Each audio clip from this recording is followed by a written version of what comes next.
My name's Amelia Carton, and I'm a clinical psychologist working in the Evelina London Children's Hospital within their respiratory team, working particularly with children and young people with asthma. I've been asked to make this video as part of the Ask About Asthma campaign run by NHS England London Babies, Children and Young People's team. This video is going to be particularly focusing on having conversations around vaping cessation with children and young people who are under 18. For most of us, being told to do something does not necessarily make us more likely to do it. In fact, sometimes being told to do something can make us dig our heels in more and can make change even harder. Generally, we know that change is easier and more likely when the person believes the change is important and when they then feel confident that they are able to make that change. We know that when the drive for change is internal and comes from within, it is more likely that the belief that change is important can then turn into action.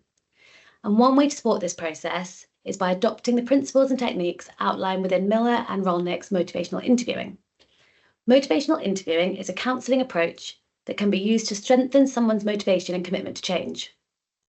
As an approach, motivational interviewing should be collaborative, should be non-confrontational, and it should be respectful.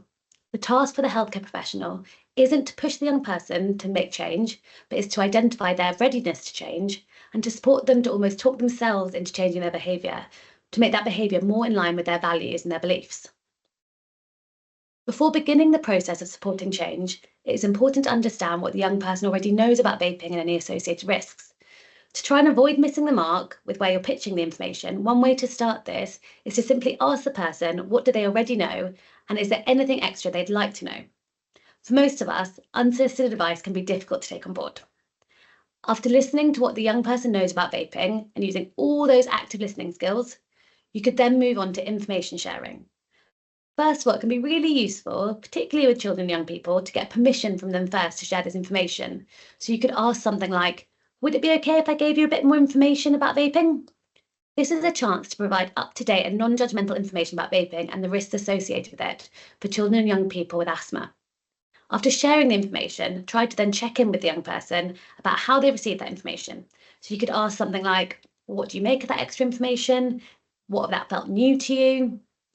Once the young person has up-to-date and accurate information, you might begin the process of supporting what can be called change talk. This process is usually facilitated by asking open-ended questions, so questions that can't be answered yes or no, and summarising what the young person has said, as well as the meaning behind this. It's really important to adopt that non-judgmental tone and an attitude of curiosity, and to take any opportunities you can to identify the strengths of the young person and any progress they might have made already. There are four main principles in motivational interviewing to then hold in mind. The first focuses on expressing empathy and building a collaborative relationship with the young person. So this will probably involve lots more of that active listening and reflecting back the content and the meaning of what the young person has said. Just a bit of a theme through this approach. So this might sound like, thanks for letting me know that. If I've understood correctly, you're feeling that. Secondly, we could then begin to identify any discrepancies between the young person's goals or hopes for the future and their current behaviours. So this is really where the change can happen, the change talk can really take off. So this should be done non-judgmentally and with an understanding that even with the best of intentions, as humans, we often find ourselves behaving in a way that conflicts with our values and the information we have to hand. For example, a young person might share that they vape daily, even though they notice that it makes their asthma symptoms worse.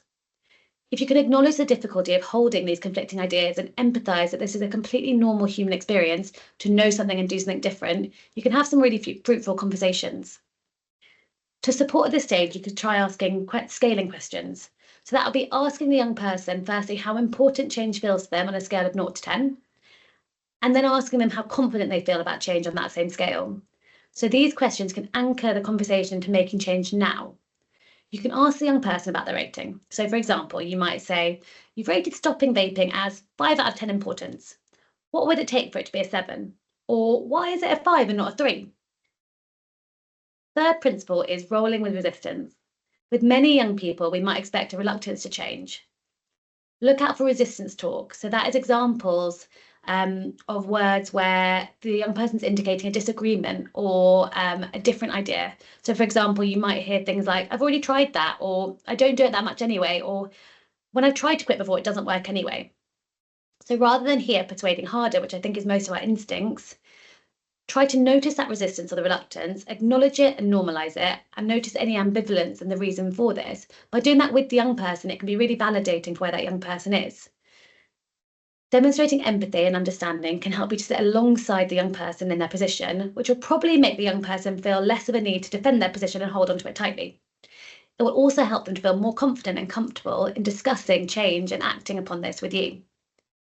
The final principle with motivational interviewing is supporting the person's belief that they can achieve this goal, in this case, quitting vaping. Change is most likely when the person feels that change is important, that it's something they want to do, but it's also something that feels possible and they feel confident to take those steps to make the change. You could work with the young person to devise a plan for the change, problem solving the barriers that they might notice, maybe raising some barriers that you might have thought of as well, and helping them to think of a solution to these. The young person can then choose the plan which they feel most confident with. Remember, we're handing the responsibility to the young person to make that change. We're holding them as an expert in their experience. We might sit alongside that and offer some ideas, but we want them to feel confident in their ability to change their own behaviour. So thanks for watching this. I hope it's been useful, and please check out the Ask About Asthma 2024 campaign page for more information and resources and to access more content. Thank you.